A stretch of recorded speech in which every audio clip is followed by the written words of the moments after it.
I never thought the woman who promised to hold my hand through my twilight years would be the one trying to push me off a financial cliff. But there she was, sliding my absolute ruin across the kitchen island as casually as if she were handing me a grocery list. My name is Arthur. I am 68 years old, and for 40 years of my life, I worked as a civil engineer. My entire career was built on calculating stress loads, managing structural integrity, and making sure that foundations were strong enough to withstand unexpected disasters. I applied that exact same discipline to my personal finances. Every paycheck, every bonus, every promotion was carefully managed. I sacrificed the flashy cars and the lavish vacations in my 30s and 40s so that I could build an ironclad fortress for my retirement. I wanted peace. I wanted absolute security. By the time I hung up my hard hat for the last time, I had achieved exactly that. I had a robust pension, solid investments, and a comfortable life. I thought I had accounted for every possible variable. I simply did not realize that the most dangerous threat to my sanctuary was already sleeping in my bed. 10 years ago, I married Brenda. I was a widower who had spent far too long living in a quiet, empty house. She was divorced, carrying the emotional scars of a messy separation. When we met, it felt like a beautiful second act for both of us. We built a life together that felt genuine and warm. I gladly stepped up to be the provider. I paid off her lingering credit card debts without a second thought, and I welcomed her adult daughter, Chloe, into my life as if she were my own. For 9.5 of those 10 years, our marriage was good. We were comfortable, companionable, and supposedly moving toward the same peaceful horizon. But about 6 months ago, a subtle, chilling frost set in over our home. Brenda changed. Her warm smiles grew tight and rehearsed. She started spending hours glued to her phone, quickly angling the screen away from me whenever I walked into the room. She would leave the house for unexplained errands that took entirely too long. I am not a paranoid man, so I initially brushed it off as a phase. I assumed she was dealing with anxiety about aging or perhaps some minor family drama with Chloe that she wasn't ready to share. I wanted to give her space. Little did I know, while I was giving her the benefit of the doubt, she was meticulously laying the groundwork for the most audacious betrayal I could ever imagine. The revelation came on a completely ordinary Tuesday evening. I had just come inside from the back patio. I spend a lot of time out there these days, carefully adjusting the nutrient solutions and monitoring the roots of my hydroponic phalaenopsis orchids. Getting them to thrive and flower continuously outdoors takes a highly precise, methodical approach. It requires a type of quiet observation and unyielding patience that I have always possessed. I wiped the water from my hands and walked into the kitchen, fully expecting the smell of a roasting dinner or the familiar clatter of plates. Instead, the kitchen was dead silent. The air felt heavy, almost suffocating. Brenda was standing behind the large marble island, her posture unnervingly rigid. She did not look up to greet me. She simply pushed a thick, heavy stack of stapled papers across the granite surface. The dull thud the paper made as it came to a halt sounded exactly like a gavel dropping in a quiet courtroom. I stopped in my tracks. I asked her what this was, trying to keep my voice light, assuming it was tax documents or an insurance renewal. She crossed her arms tightly across her chest, took a deep, shuddering breath, and told me it was a necessary adjustment for our family. I reached into my shirt pocket, pulled out my reading glasses, and looked down at the top page. The dense legal jargon immediately jumped out at me. Beneficiary amendments, irrevocable fund transfers, power of attorney adjustments. I scanned the dense paragraphs until my eyes locked onto a name printed in bold, black letters. Greg. Greg was her ex-husband, the man she had divorced 15 years ago. The man she had tearfully told me had nearly ruined her life because he was lazy, entitled, and prone to gambling away their savings on foolish ventures. I looked up at Brenda, waiting for the punchline. I waited for her to laugh, to tell me this was some bizarre prank. She did not blink. Her eyes were completely devoid of warmth. She looked at me and stated, with a completely straight face, that Greg had made some terrible financial choices recently. She told me his health was supposedly failing. He was facing imminent eviction from his apartment, and he had nowhere else to turn. Then came the demand. The words left her mouth so smoothly, I knew she had practiced them 100 times in the mirror. Because I had such a robust, comfortable pension, she explained, it was only fair and right that I sign over 50% of my monthly payout to him, half of my life savings, every single month, until the day I died. The silence that followed her statement was absolute. My brain actually struggled to process the sheer, unadulterated audacity of what she was asking. She wanted me, the man who had worked 40 grueling years in the sun, the dirt and the stress of construction sites, to fund the retirement of the man she had left behind. She was standing in the beautiful home I paid for, eating the food I bought, and actively prioritizing the comfort of her ex-husband over our marriage and my financial security. My chest tightened until it physically ached. I looked at the woman I had loved and cared for over the last 10 years, and I suddenly did not recognize the stranger staring back at me. She was not asking for a temporary favor. She was not asking for a small loan to help a man get back on his feet. She was making a permanent, life-altering demand, and behind her cold, calculating eyes, I saw a terrifying sense of entitlement. She actually believed she was justified. She thought she had me backed into a corner, assuming my love for her would override my common sense. She thought I was just a tired, compliant old man who would cave to keep the peace in his final years. But Brenda forgot who she married. She forgot what I did for a living. I spent 4 decades analyzing why massive structures fail. I know exactly how to spot a fatal flaw in a foundation. And more importantly, I know exactly how to bring a condemned building straight to the ground without getting hit by the falling debris. I kept my hands resting flat on the cool marble of the kitchen island, staring at those completely absurd papers. My heart was hammering a frantic rhythm against my ribs. But on the outside, I forced my breathing to slow down. I knew right then, in that freezing kitchen, that my marriage was entirely over. The woman I trusted was entirely gone. But I also knew that if I exploded, if I shouted, threw things, and tore those legal papers to shreds right then and there, she would just retreat and find another, more secretive way to drain my accounts. If she was bold enough to ask for half my pension, I had to wonder what else she'd already done behind my back. I needed to understand exactly how deep this rot went before I made a single move. The hardest part of a betrayal is not the initial shock. It is sitting across the dinner table from the very people orchestrating your ruin while they calmly ask you to pass the salt. I was about to find out just how deep the rot in my own house really went. For the next few days following Brenda's outrageous demand in the kitchen, a thick, suffocating tension hung over our home. We moved around each other like strangers in a waiting room. I did not immediately refuse to sign the pension transfer papers, but I also did not pick up a pen. I simply left the thick stack of documents sitting exactly where she had pushed them, right on the corner of the kitchen island, a constant, glaring monument to her greed. I needed time to process the sheer scale of what was happening. And I needed to reflect on the last decade of my life to see exactly where I had been so terribly blind. When I married Brenda, I knew she came with baggage. I accepted that completely. Part of loving someone is loving the life they bring with them.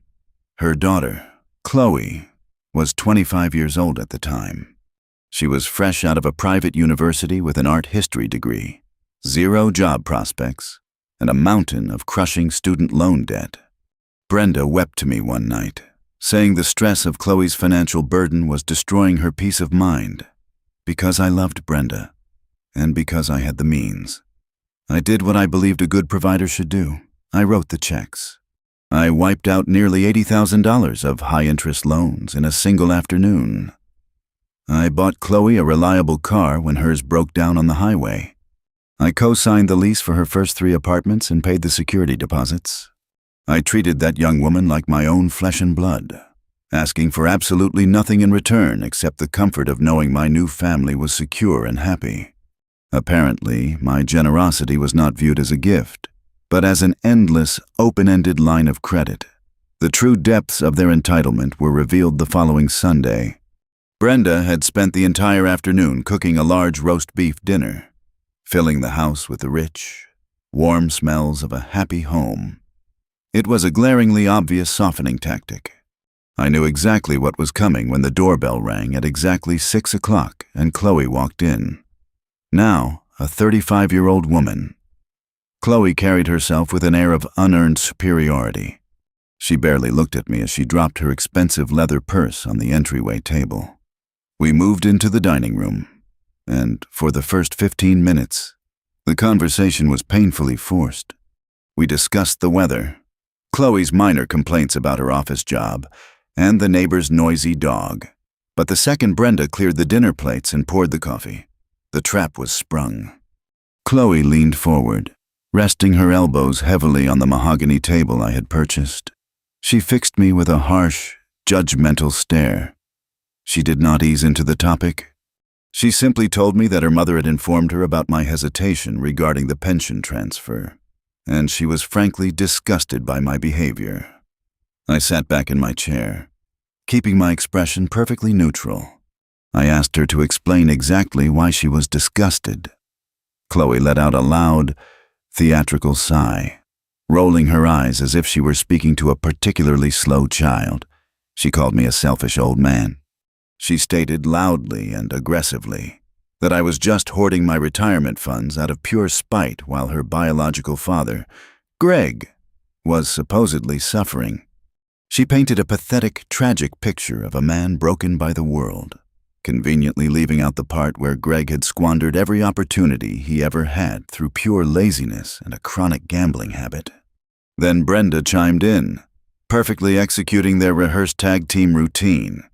She reached across the table and placed her hand over Chloe's, looking at me with an expression of deep, manufactured disappointment.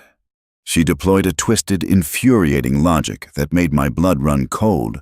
She calmly explained that because we were married, we were a blended family. Therefore, my resources were family resources. Since Greg was Chloe's father, he was, by extension, a part of our blended family unit. According to Brenda and Chloe, my hard-earned money essentially belonged to Greg as well, simply by virtue of his past relationship with my wife. I stared at the two of them, absolutely stunned by the staggering lack of respect. I looked at Chloe, the woman whose entire adult foundation I had financed, and saw not a shred of gratitude. I looked at Brenda, the woman whose lifestyle I had completely upgraded and secured, and saw only a cold, calculating negotiator. Neither of them acknowledged the thousands of dollars and decades of care I had freely provided. To them, my 40 years of labor on freezing construction sites and in sweltering engineering trailers meant absolutely nothing. I was no longer a husband or a father figure. I was simply a vault, and they were annoyed that I was taking too long to hand over the combination. Sitting there, listening to them casually divide up the money I had literally traded my youth to earn, I realized I was going to have to start digging up my own family's craziest truths. I had to look deep into the history of our finances, beyond the surface of this sudden, desperate plea for help. I watched them exchange a very specific, fleeting glance across the table. It was a rapid look of impatient, nervous greed that told me this aggressive push was not just about Greg's past due rent. There was a much larger, pre-calculated scheme they were hiding, and their timeline for executing it was rapidly running out. My initial instinct was to stand up, flip the dining room table, and scream until my voice gave out. I wanted to kick Chloe out of my house and demand a divorce from Brenda right then and there. Every emotional impulse in my body demanded immediate, explosive confrontation, but I am an engineer. I do not react to structural failures by throwing a tantrum. I analyze, I plan, and I execute a controlled demolition. If I blew up at them now, they would simply retreat into the shadows. Brenda would realize I was onto her, and she would start hiding assets, draining our joint accounts, and making my life a legal living hell. I needed absolute proof of whatever they were plotting. And to get that, I needed to lower their defenses. I needed them to believe they had completely won. So, I swallowed my pride. It tasted like ash. but I choked it down. I dropped my shoulders, deliberately slumping in my chair to look exactly like the beaten, exhausted old man they believed I was. I let out a heavy, defeated sigh and looked at the floor. I told them that they were right. I forced my voice to crack just a little, saying that I had been too rigid and too protective of my nest egg. I apologized to Chloe for not immediately understanding the immense pain her biological father was in. The immediate shift in the room was nauseating. Chloe sat back, a smug, triumphant smirk spreading across her face. Brenda's eyes lit up with predatory relief. I raised my hands in a gesture of surrender and told Brenda I would sign the papers. I just asked for one single concession. I told her that transferring 50% of a pension involved complicated tax implications and potential penalties. I said I needed just 1 week. 7 days to have my financial advisor and my lawyer review the paperwork, just to ensure we executed the transfer correctly so Greg would not get hit with a massive tax bill at the end of the year. Brenda bought it completely. Her greed blinded her to the fact that I had never backed down from a fight in my life. She smiled, a bright, sugary, entirely fake expression of love, and told me she knew I would do the right thing.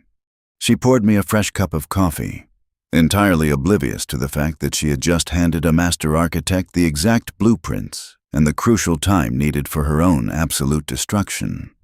The quietest moments in a house built on lies are always the most deafening.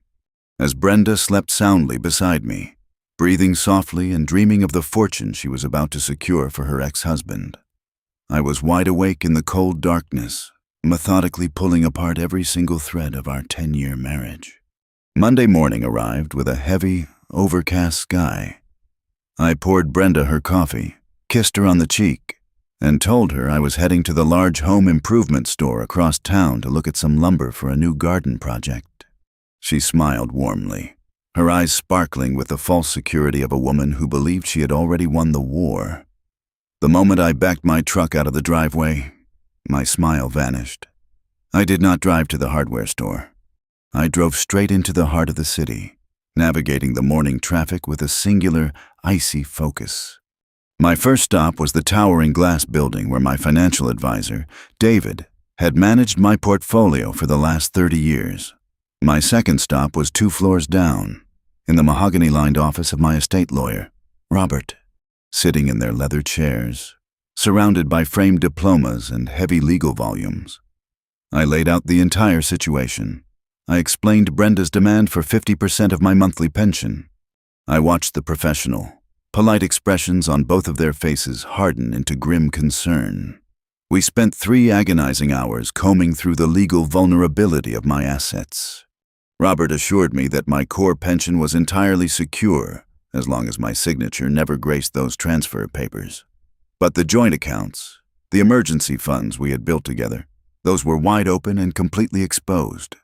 I left their offices at noon with a heavy briefcase full of printed statements, legal precedents, and a terrifying realization that I was standing on incredibly thin ice. That night, I waited until I heard the rhythmic, even breathing from the master bedroom that signaled Brenda was deeply asleep. I quietly slipped out of bed, crept down the carpeted stairs, and locked myself inside my basement office. I turned on the small desk lamp, bathing the room in a sharp, yellow glow, and opened my laptop. I am an engineer. I trust numbers. Numbers do not lie. They do not manipulate. And they do not fake a loving smile over a Sunday roast. I began an exhaustive, brutal deep dive into our financial history, pulling up every single bank statement, every tax return, and every line item of Brenda's personal spending over the past 5 years. For the first 2 hours, the numbers blurred together. It was a dizzying array of utility bills, mortgage payments, and mundane household expenses. But then, as I cross-referenced our primary checking account with the secondary savings account Brenda managed for her personal expenses, I noticed a tiny fracture in the foundation. It was a discrepancy so small, most people would have easily missed it. A withdrawal of $200 here, an unexplained transfer of $300 there. I started highlighting the anomalies in bright yellow ink. I dug deeper, Opening the digital archives from 3 years ago, the physical chill of the basement seeped into my bones as the terrifying pattern emerged on the screen. The small cash withdrawals were just the beginning. They had rapidly evolved into larger, systematic wire transfers. Brenda had opened a completely separate checking account under her maiden name, an account I never knew existed, using a different banking institution entirely. She had been quietly siphoning money from our joint savings, routing it through her hidden account to scrub the origin, and then sending it outward. My hands actually started to shake as I tracked the final destination of those routing numbers. The money was flowing out of my life like a slow, deliberate leak in a massive concrete dam. $500 a month. Then $800 a month. Over the last 36 months, the totals had grown exponentially. Tens of thousands of dollars had vanished from my hard-earned reserves, and every single cent was going directly into a checking account registered to Greg. The agonizing sting of the ultimate betrayal hit me so hard I physically doubled over in my desk chair, clutching my chest. The air left my lungs in a ragged gasp. This pension demand. The dramatic scene in the kitchen, the guilt trip from Chloe at the dinner table. None of it was a sudden reaction to a financial emergency. It was not a desperate plea to save a man from eviction. It was the bold, greedy culmination of a massive long con orchestrated by the woman I slept next to every single night. She had been quietly bleeding my life's work dry for years. Every time she kissed me and thanked me for working so hard. Every time she asked for extra household funds because groceries were getting expensive. Every time she complained about the rising cost of utilities, she was actively robbing me. She was treating me like an oblivious, overflowing, automated teller machine, funneling my cash to the very man she had tearfully sworn had ruined her youth. I sat in the silence of the basement, surrounded by the highlighted proof of my own foolish trust, and I let the profound grief wash over me. I grieved the marriage I thought I had. I grieved the illusion of a happy, comfortable retirement with a woman who loved me. But that grief only lasted for a few agonizing minutes, because right after the sorrow came the rage. It was not a hot, chaotic, screaming anger. It was a cold, hardening, absolute fury. It felt like pouring liquid steel into a mold and watching it set into an unbreakable weapon. Brenda thought she was incredibly smart. She thought she had played the perfect game, using my affection and my desire for a peaceful home against me. She thought I was just a tired old man who would eventually surrender his pension to buy her happiness. She was wrong. She had fundamentally misunderstood the man she married. I spent my entire career building things to last, but I was also highly trained in the precise art of controlled demolition. I knew exactly where to place the charges to bring a corrupted structure crashing down on itself. I solidified my absolute resolve right then and there. I was not merely going to defend my remaining money. I was not just going to refuse to sign the pension papers. I was going to systematically dismantle their entire operation and ensure that Brenda, Chloe, and Greg faced the harshest possible consequences of their unbridled, arrogant greed. I closed the laptop, the sudden darkness mirroring the coldness settling permanently in my chest. The sheer volume of the stolen money still did not make complete sense just for Greg's daily living expenses. Nobody needs that much stolen cash just to keep a mediocre apartment. They were stockpiling those funds, hoarding my money for something massive, something hidden far away from my sight. And as I gathered my highlighted papers and placed them carefully into my locked fireproof safe, I knew exactly who I needed to hire to find out where my money was physically sitting and what they were planning to do next.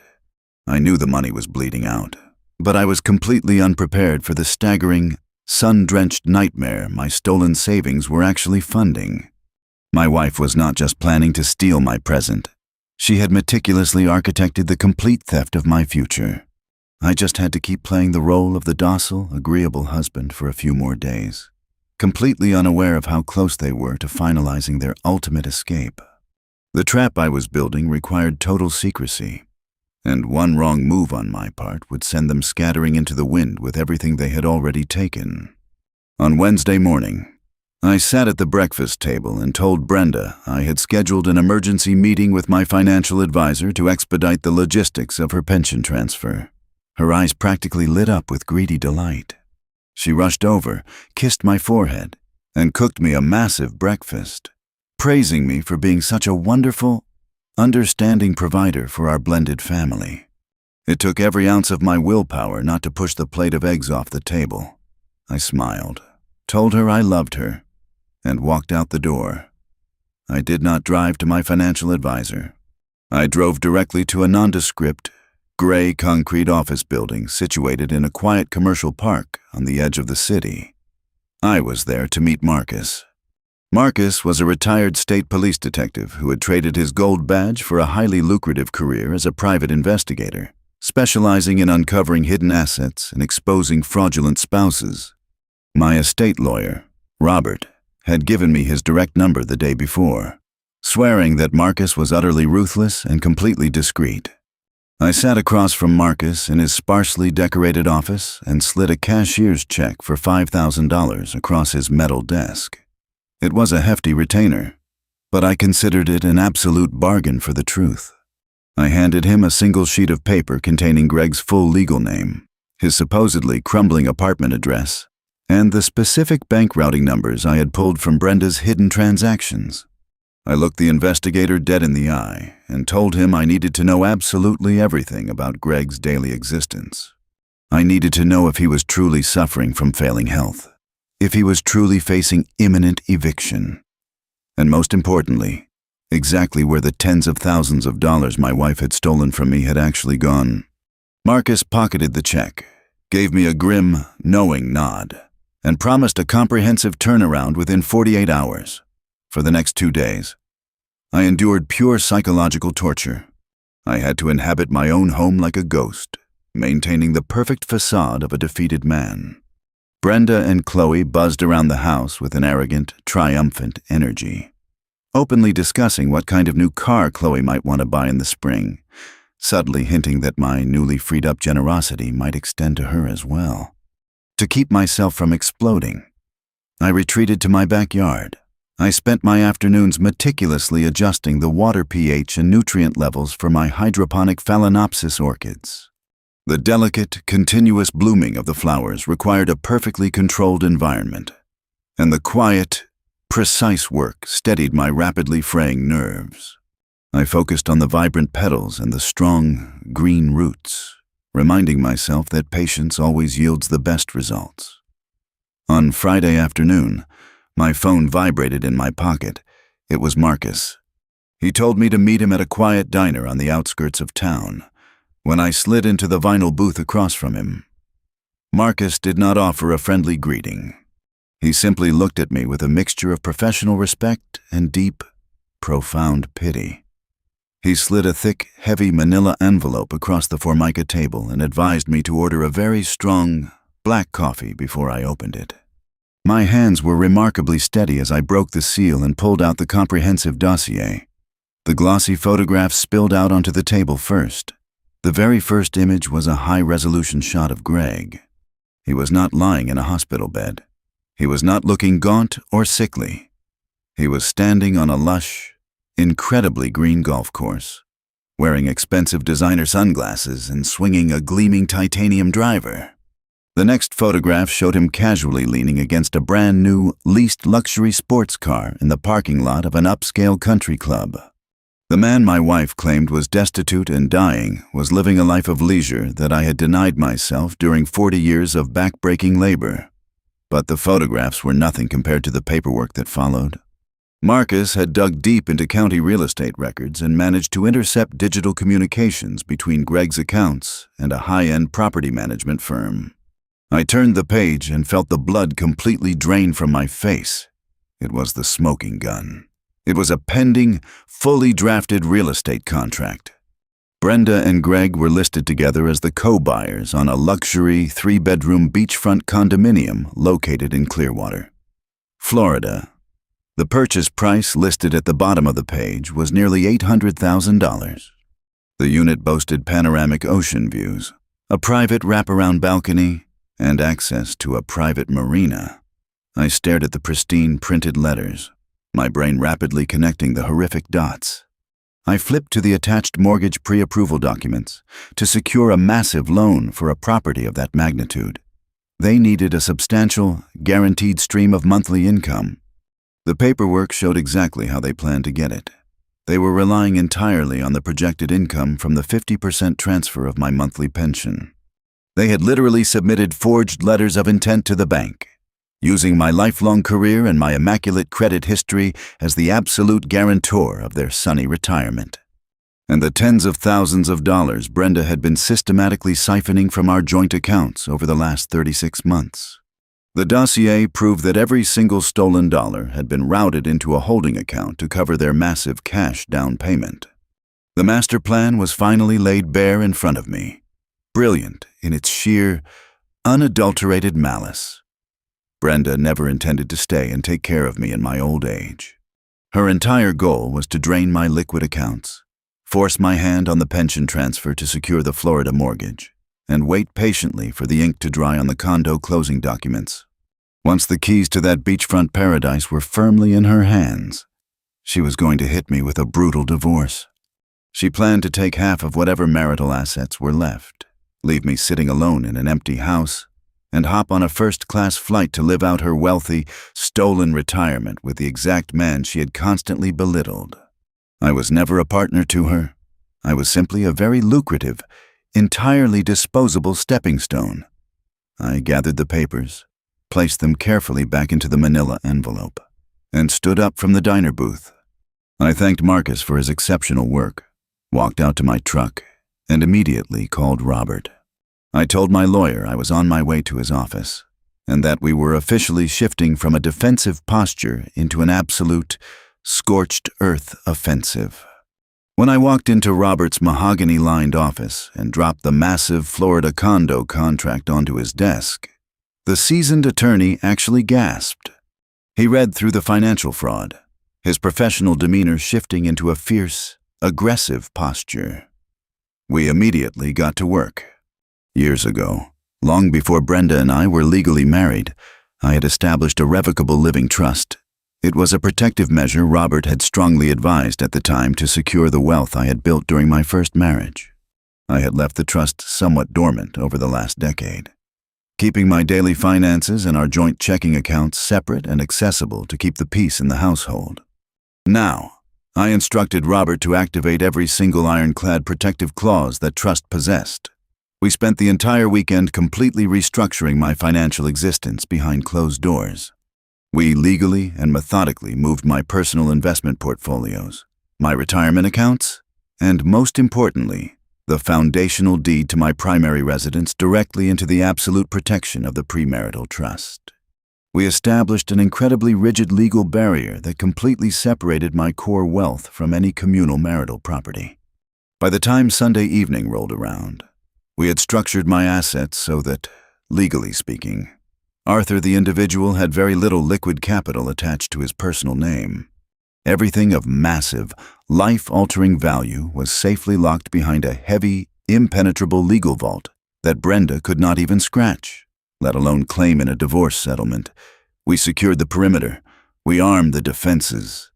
When I finally returned home that Sunday night, the house smelled of expensive roasted chicken and fresh herbs. Brenda greeted me at the door with a bright, expectant smile, handing me a glass of wine. She wrapped her arms around my neck and asked me if I was fully prepared for the big week ahead, reminding me that we needed to get the pension papers finalized very soon. I took a slow sip of the red wine, looked directly into her cold, calculating eyes, and gave her a warm, entirely genuine smile.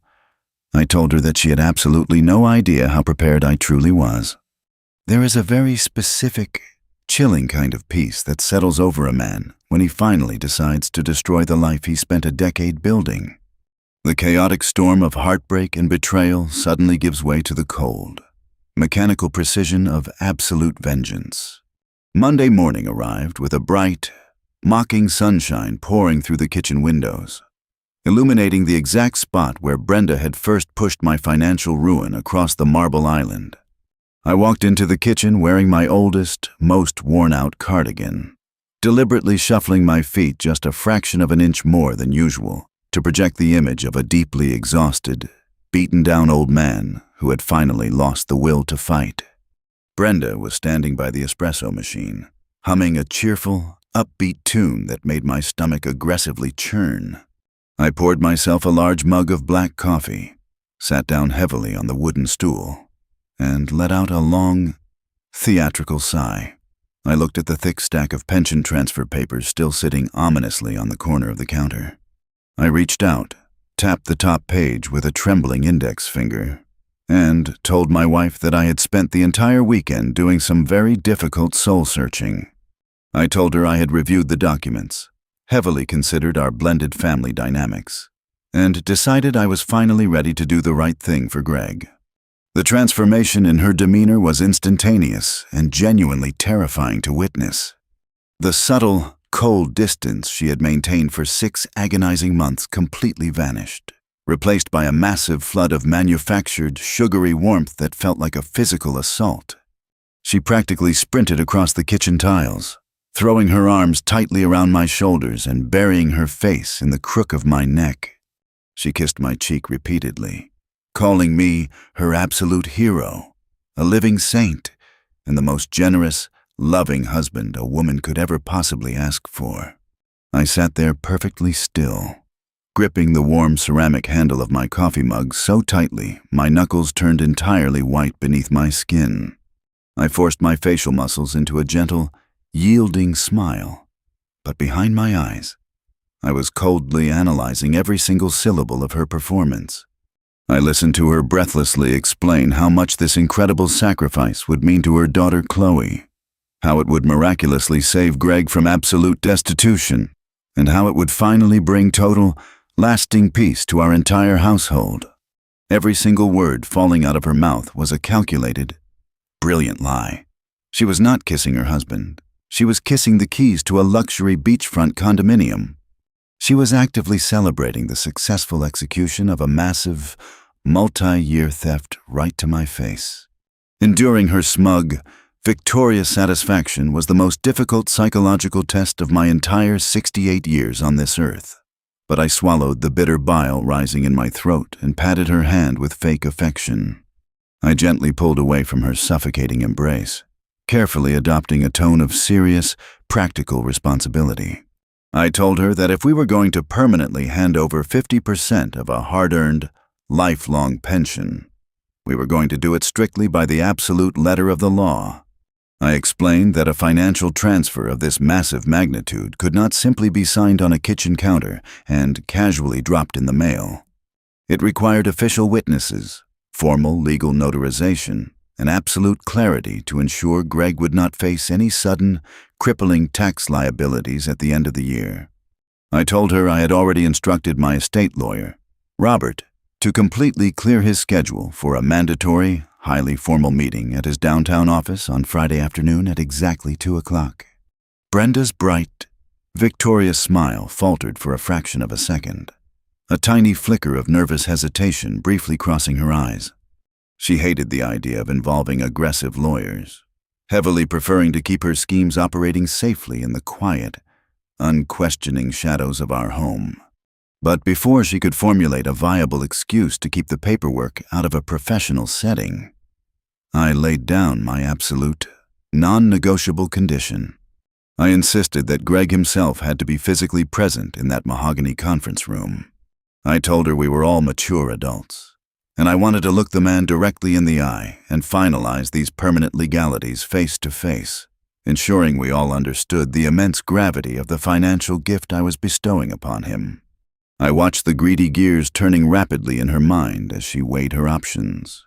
She weighed the temporary discomfort of a formal legal setting against the massive, life-changing payout waiting at the very end of the hour. The sheer, overwhelming weight of her greed effortlessly crushed her natural caution. She nodded eagerly, quickly agreeing to my rigid terms. She promised me she would call Greg immediately and ensure he was dressed appropriately and waiting at the law firm right on time. She stroked my arm and told me I was handling the complex situation with such incredible grace and dignity. I nodded, picked up my coffee, and walked toward the backyard, leaving her alone to make her triumphant phone calls.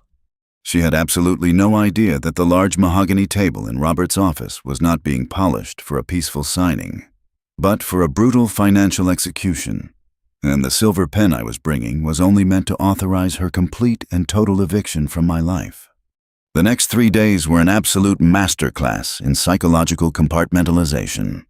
By day, I played the role of the compliant, agreeable partner, listening to Brenda excitedly discuss mundane household renovations and future vacation plans that I knew she fully intended to abandon within the month. I even received a shockingly polite text message from Chloe, forcing out a fake, heavily punctuated thank you for saving her father. It only poured more gasoline on the fire burning in my chest. By night, locked securely in my basement office, I was a battlefield commander meticulously preparing the ultimate retaliation dossier. I did not just want to stop the ridiculous pension transfer. I wanted to entirely annihilate their false reality and salt the earth behind them. I went to a high-end stationery store and purchased 3 identical, heavy-duty red leather portfolios. These were not mere folders, they were the precise, undeniable instruments of my vengeance. Inside the first red portfolio, I placed the comprehensive, heavily highlighted bank statements spanning the last 36 months. I used a thick, bright red marker to circle every single unauthorized wire transfer, every hidden cash withdrawal, and the final bank routing destination proving Brenda had systematically stolen tens of thousands of dollars from our joint marital funds to secretly enrich her ex-husband. I attached a certified, stamped summary report from my financial advisor, boiling down years of quiet, insidious betrayal into one undeniable, devastating bottom line. Inside the second red portfolio, I carefully inserted the explosive, undeniable dossier provided by Marcus, the private investigator. I placed the glossy, high-resolution photographs of Greg playing golf and casually leaning against a leased luxury sports car right at the very front, completely destroying the narrative of his failing health. Behind those, I meticulously arranged the intercepted emails and the fully drafted $800,000 Florida condo contract. I highlighted the exact paragraph showing Brenda and Greg listed together as the co-buyers, explicitly utilizing my lifelong pension as their fraudulent proof of guaranteed income. This specific portfolio was the absolute kill shot, the undeniable, legally binding proof of their master plan to drain my accounts and abandon me. Finally, inside the third red portfolio, I placed the foundational documents of my personal survival. I included the freshly updated ironclad premarital trust documents, proving beyond a shadow of a doubt that every single significant asset I owned, including the very roof currently over Brenda's head, was completely untouchable in any future divorce proceeding. Right on top of those protective trust documents, I placed 2 freshly printed, legally binding papers prepared by Robert, a petition for an immediate, at-fault divorce citing massive, documented financial fraud, and a formal 30-day legal eviction notice demanding Brenda vacate my private property. I arranged the crisp pages so perfectly that there was no room for negotiation, no room for excuses, and absolutely no room for a single ounce of mercy. As Thursday evening finally arrived, a profound, eerie sense of calm took over my entire mind and body. The chaotic storm of grief, anger, and betrayal that had raged inside my chest for the past 2 weeks completely evaporated, leaving behind a cold, crystalline focus. I felt exactly the way I used to feel standing on a major construction site. 30 seconds before authorizing a massive controlled demolition, the explosive charges were perfectly placed in the foundation. The safety perimeter was entirely secure. All that was left was the incredibly simple, satisfying act of pushing the heavy detonator button. I sat at my basement desk, slowly running my hands over the smooth, cool leather of the 3 red portfolios. I had spent 40 grueling years building a solid life of financial security, and in less than 24 hours, I was going to use that exact same structural discipline to tear Brenda's fraudulent world straight to the ground. I snapped the heavy brass locks on my leather briefcase shut, the sharp metallic click echoing loudly in the quiet basement. I walked upstairs to the master bedroom, finding Brenda already deeply asleep, a soft, contented smile resting on her face as she dreamed of her imminent wealth and sunny beaches. I slid into the bed beside her, staring straight up at the dark ceiling, my heart beating with a steady, incredibly powerful rhythm. As I listened to the quiet rustle of the wind against the bedroom window, I knew tomorrow would be one of the most brutal, ugly days of my 68 years on this earth. But I also knew I was about to walk out of that downtown office a completely free man. The air in the mahogany conference room was so incredibly thick with unearned arrogance and predatory greed that I could practically taste the bitter, metallic tang of betrayal on the back of my tongue. They were circling me like starved, eager vultures, entirely unaware that the tired carcass they intended to pick clean was actually a meticulously rigged, highly explosive trap. Little did they know, the heavy leather briefcase resting securely against my right leg held a devastating payload that would permanently shatter their sunny, heavily financed delusions and leave them with absolutely nothing. I arrived at Robert's downtown legal office 45 minutes early. I needed the extra time to sit in the absolute quiet and mentally prepare myself for the brutal, necessary execution I was about to perform. The room was massive, lined from floor to ceiling with heavy legal volumes that smelled of old paper and binding glue. A massive, perfectly polished mahogany table dominated the center of the space. I took my seat in a high-backed leather chair at the far end, facing the heavy oak double doors. Robert sat directly to my right. He was a ruthless legal shark dressed in a tailored charcoal suit, his hands folded neatly over a blank yellow legal pad, his face carved from absolute, unyielding stone. We did not exchange any small talk. There was absolutely nothing left to discuss. The perimeter was secure, the assets were entirely locked away in the trust, and the evidence was perfectly organized. We were simply waiting for the thieves to walk willingly into their own prison. At exactly 2 o'clock, the heavy oak doors swung open, and the undeniable stench of their audacity filled the room. Brenda walked in first, radiating a sickeningly triumphant energy. She was wearing a tailored navy dress and expensive pearl earrings, an outfit she usually reserved for high-end charity dinners or upscale theater nights. She looked entirely too celebratory for a woman supposedly begging to save her dying ex-husband from the streets. Right behind her, trailing a noxious wave of strong, spicy designer cologne, was Greg. Seeing the man who was actively trying to steal half of my monthly pension in the flesh was a surreal, deeply jarring experience. Brenda had spent the last 2 weeks actively painting a desperate, pathetic portrait of a fragile, broken man, teetering on the absolute edge of medical and financial ruin. The man standing across the room was none of those things. Greg had a deep, rich, sun-baked tan that practically screamed of recent tropical vacations. His hair was perfectly styled, and he wore a crisp, light blue linen shirt with the top 3 buttons casually undone. The heavy gold watch peeking out from under his cuff easily cost more than a reliable used car. He looked incredibly healthy, remarkably smug, and entirely unprepared for the sheer scale of the legal devastation I had waiting for him. They confidently took their seats on the opposite side of the sprawling table. Brenda immediately tried to catch my eye and offer a warm, encouraging smile, but her eyes were darting rapidly around the formal room, clearly intimidated by the sterile environment and Robert's icy, unblinking stare. She wanted this done quickly and quietly. Greg, however, possessed absolutely no such self-awareness. He leaned forward, resting his tanned forearms heavily on the polished mahogany, and actually had the unmitigated gall to look me directly in the eye and offer a fake, remarkably hollow apology. He lowered his voice into a terrible, theatrical approximation of humility. He told me how incredibly sorry he was that it had come to this massive request. He spun a pathetic, highly practiced lie about his failing heart, his crumbling joints, and a sudden streak of terrible economic luck that had wiped out his meager savings. He called me a literal lifesaver, claiming my immense generosity was the only thing keeping a roof over his head. As he spoke his blatant, disgusting lies, his mouth curved into a subtle, greedy smile that he could not fully suppress. He honestly believed he was staring at a completely broken, submissive Mark who was merely going through the agonizing, pathetic motions of an unconditional surrender. He thought he was the smartest man in the room, casually swiping the life savings of a tired old engineer. Brenda impatiently cut through Greg's terrible acting performance.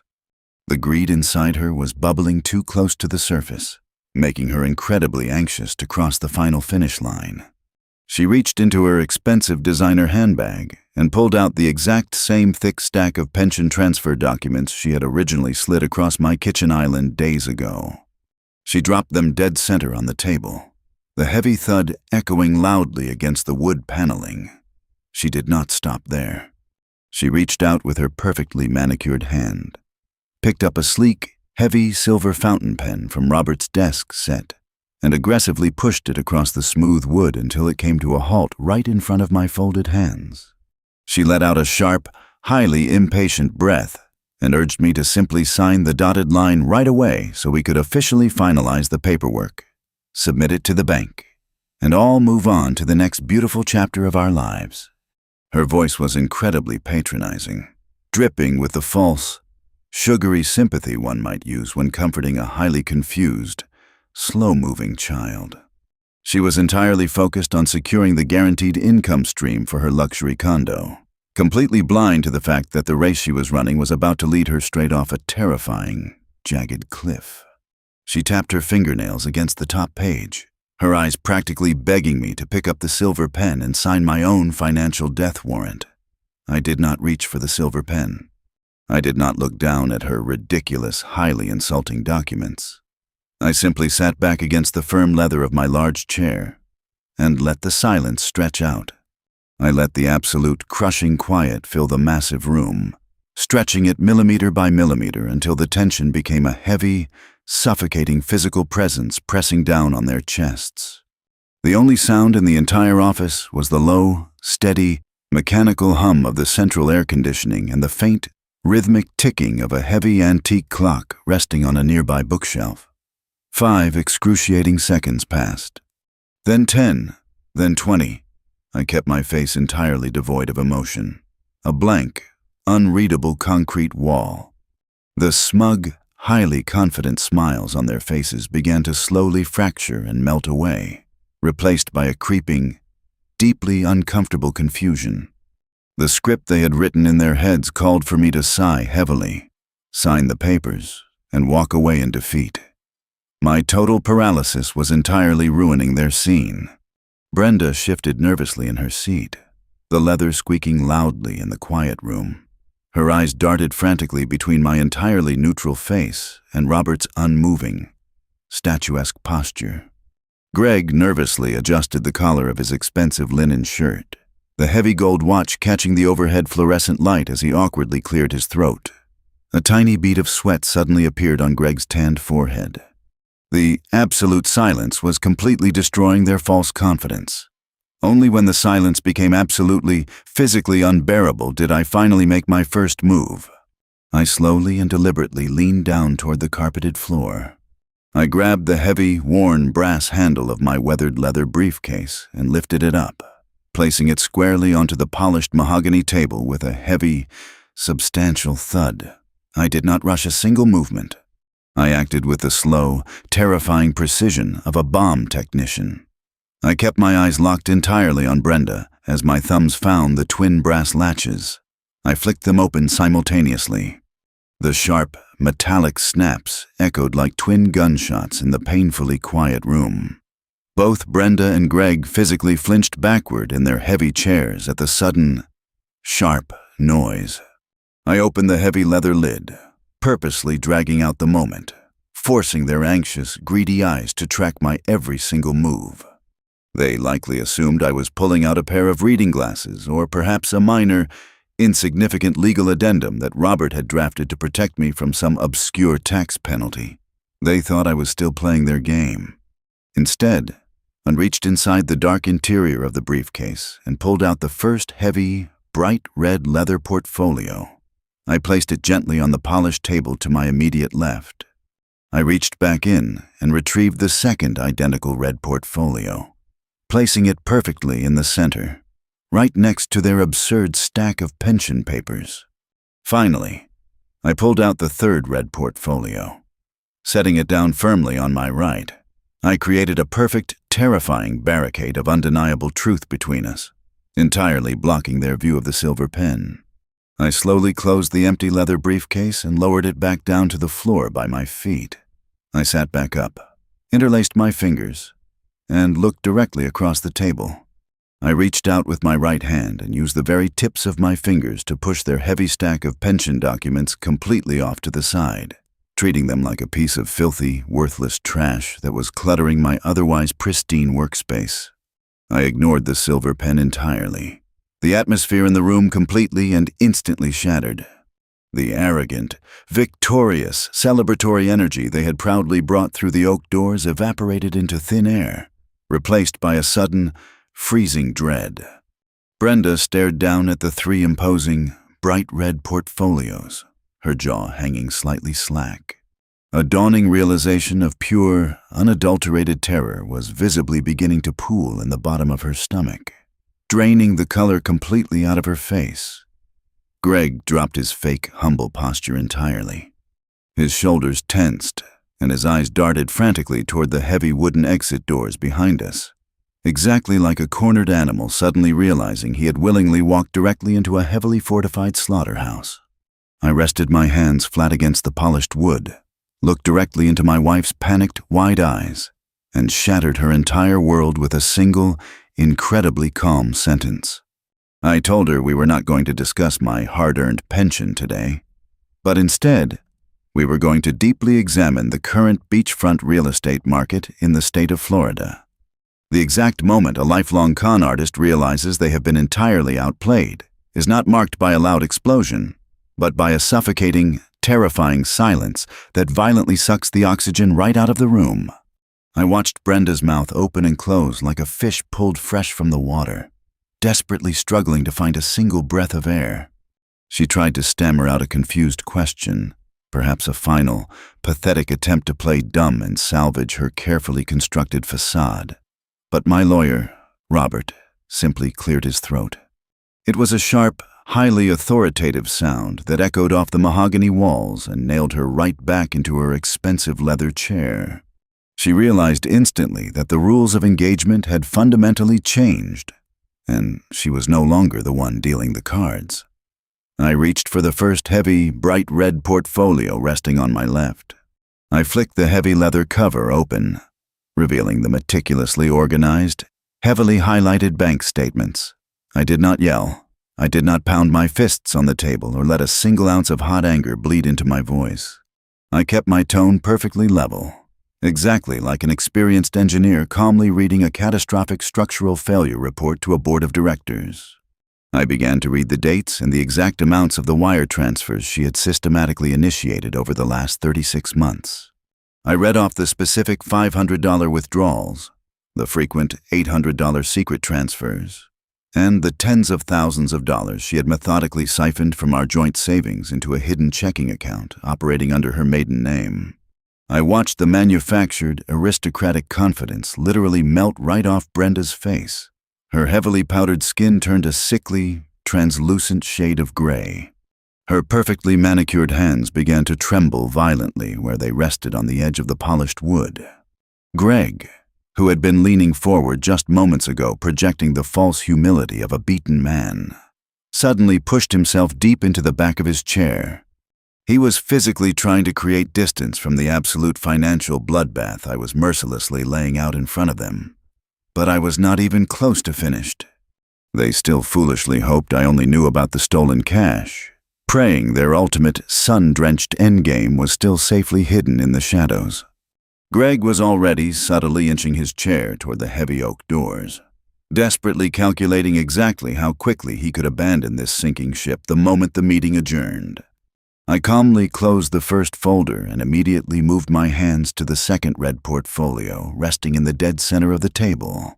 I reached inside and pulled out the thick stack of glossy, high-resolution photographs provided by Marcus, the private investigator. I slid the crystal-clear image of Greg swinging his expensive titanium golf club directly across the smooth mahogany. letting it come to a complete halt right in front of his heavily tanned hands. I looked him dead in the eye and told him his supposedly failing, crumbling joints looked remarkably flexible on the back nine of a luxury country club. Greg did not say a single word. He stared down at the photograph, his mouth hanging completely open in pure, unadulterated shock. The color drained from his face, leaving his artificial tan looking deeply jaundiced and pathetic. Then, I reached back into the portfolio and pulled out the $800,000 real estate contract. I slammed the thick, legally binding document onto the center of the table with a violent, echoing crack that made both of them physically jump in their seats. I raised my voice just enough to command absolute authority. I read the specific address of the Clearwater, Florida beachfront condominium aloud. I read the names of the co-buyers, Brenda and Greg, and I explicitly pointed out the highlighted section where they had fraudulently listed my lifelong monthly pension as their permanent, guaranteed income stream to secure the massive mortgage approval. Brenda let out a pathetic, suffocated gasp, bringing both of her trembling hands up to cover her mouth. The sheer, overwhelming magnitude of her exposure was absolute. Every single lie, every stolen dollar, every fake, loving smile she had weaponized against me for the last 3 years was completely stripped away and laid bare under the harsh fluorescent lights of a sterile legal office. She was entirely trapped, backed into a corner of her own greedy design. Now came the physical execution of my vengeance. I reached across the wide table and grabbed a heavy, decorative brass ashtray resting near Robert's desk lamp. I pulled the heavy metal dish to the dead center of the workspace, placing it right between the undeniable proof of their real estate fraud and their ridiculous, highly insulting stack of pension transfer documents. I reached out and picked up the thick stack of beneficiary amendments they had brought into my home. I looked Brenda directly in her wide, panicked eyes, ensuring she was watching my every single movement. I reached into the inner pocket of my tailored suit jacket and pulled out a single wooden match. I struck the red tip hard against the rough side of the box. The sharp hiss of the sulfur igniting sounded incredibly loud in the dead silent room. The bright, flickering orange flame cast long, dancing shadows across their terrified faces. I did not hesitate for a fraction of a second. I held the burning match right to the bottom corner of their greedy, entirely absurd demands. The thick legal paper caught the flame immediately. The crisp, white edges began curling and turning black as the fire rapidly consumed the dense legal jargon they had hoped would ruin my life. Once the fire took a strong hold, I dropped the burning stack directly into the heavy brass ashtray. I sat back in my large leather chair, folded my hands across my stomach, and simply watched the flames rise higher. The acrid smell of smoke and burning ink quickly filled the enclosed mahogany room, a physical manifestation of their destroyed dreams. I looked through the thin veil of smoke directly at my wife and her ex-husband. I stated clearly, projecting my voice so it echoed powerfully off the heavy bookshelves, that they would never see a single red cent of my life savings. I told them that my 40 years of back-breaking labor, my sweat, and my endless sacrifices were mine alone, and their parasitical feast was permanently over. As the final, blackened ashes of their Florida retirement plan smoldered and died in the center of the table, Brenda completely broke down. She began sobbing openly, heavy, ugly tears ruining her expensive makeup and streaking down her pale cheeks. She started stammering, begging me to just listen to her, desperately pleading that it was all a terrible misunderstanding and that we could fix our marriage. She still foolishly believed she could negotiate a desperate retreat, relying on a decade of fake affection to save her, entirely unaware that the final portfolio resting quietly under my right hand would swiftly strip the very roof from over her head. I ignored her pathetic weeping entirely. I turned my attention to the third and final red portfolio. I flipped the cover open and pulled out the freshly printed, heavily stamped documents Robert had meticulously prepared over the weekend. I slid the immediate, at-fault divorce petition right past the smoking brass ashtray and pushed it directly into her lap. Before she could even process the reality of the divorce, I dropped the final, absolute crushing blow. I handed her a formal, 30-day legal eviction notice. I watched her tear-filled, red eyes scan the dense legal text, her hands shaking so badly she could barely hold the paper straight. I took immense, cold pleasure in explaining the absolute, inescapable reality of her new situation. I informed her that the large, comfortable house she had lived in for the last 10 years, the beautiful home where she had secretly plotted my total financial ruin, belonged solely and entirely to my premarital trust. I explained that we had spent the entire weekend moving every single significant asset out of her reach. It was no longer considered marital property. She had absolutely no legal claim to the concrete foundation, the painted walls, or a single blade of grass in the entire backyard. I leaned forward, dropping my voice into a low, uncompromising whisper that cut straight through her pathetic sobbing. I told her she had exactly 30 days to pack whatever clothes she could carry in her expensive designer bags and permanently vacate my private property. I assured her that if she left a single item behind on day 31, or if she refused to hand over her keys, I would personally have the local county sheriff physically remove her from the premises for criminal trespassing. The absolute devastation in the room was finally complete. The faint wisp of smoke from the burned papers hung in the air like a thick fog settling over a conquered, entirely destroyed battlefield. I had not just defeated their pathetic attempt at theft. I had systematically and ruthlessly dismantled their entire fraudulent existence. There is a profound, almost terrifying clarity that follows a massive explosion. A quiet stillness where the dust finally settles and you see exactly who is left standing in the rubble. For Brenda, the rubble of her own catastrophic greed was absolutely all she had left to call home. The immediate fallout inside Robert's mahogany conference room was a spectacle of pure, unadulterated cowardice. The very second Greg realized the Bank of Arthur was permanently closed and the $800,000 Florida condominium was nothing more than a burned pile of ashes in a brass tray, his entire demeanor shifted. He did not offer a single word of comfort to the woman who had just ruined her entire life to make him rich. He did not reach out to hold her shaking hand. He simply stood up, smoothed the front of his expensive linen shirt, and walked right out the heavy oak doors without looking back. He abandoned her the exact moment she lost her financial utility. Brenda was left completely alone, sobbing uncontrollably into her hands, entirely isolated by the brutal consequences of her own actions. She actually had to call an expensive cab to get back to the house because Greg took the car they had arrived in, leaving her stranded in the downtown business district. I knew she would try one last desperate, emotional play the moment we were back under the same roof, but my defenses were completely impenetrable. The next 30 days were an exercise in cold, silent endurance. I moved my clothes into the downstairs guest room and installed a heavy lock on the door. I treated Brenda not as a wife, but as a hostile, completely unwelcome tenant who was legally bound to an eviction notice. She tried everything to break my resolve. She cooked my favorite meals and left them outside my door. She left tear-stained, handwritten letters on the kitchen island, begging for a second chance and swearing she would pay back every single stolen cent. She even sent Chloe over to the house one evening, hoping her daughter could guilt me into reversing the divorce.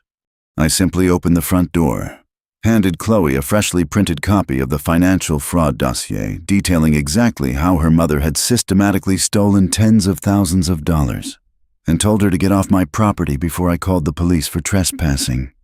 Chloe read the first page, her face turning entirely pale, and walked back to her car without saying a single word. That was the last time I ever saw my entitled stepdaughter. The legal process of finalizing the divorce was incredibly swift and absolutely brutal. Brenda hired a desperate, aggressive lawyer who initially threatened to drag me through years of costly litigation to secure a massive alimony settlement. Robert did not even blink. He scheduled a brief meeting with her attorney and simply slid the bright red portfolio containing the irrefutable evidence of her multi-year wire fraud across the table. Robert made our position crystal clear. We offered her a simple, non-negotiable choice. She could sign a complete waiver abandoning any and all claims to alimony, my pension, and my trust assets, walking away with only the clothes in her designer bags. Or she could fight us in court, and Robert would immediately hand the entire fraud dossier straight over to the district attorney and press criminal charges for grand theft. Faced with the terrifying, very real prospect of a lengthy prison sentence, Brenda's entire fight completely evaporated. She signed the waiver with a violently shaking hand. She walked away from our 10-year marriage with absolutely nothing but the bitter taste of her own failure. The morning of day 31 arrived with a crisp, brilliant sunrise. At exactly 8 in the morning, a professional locksmith arrived at my front door.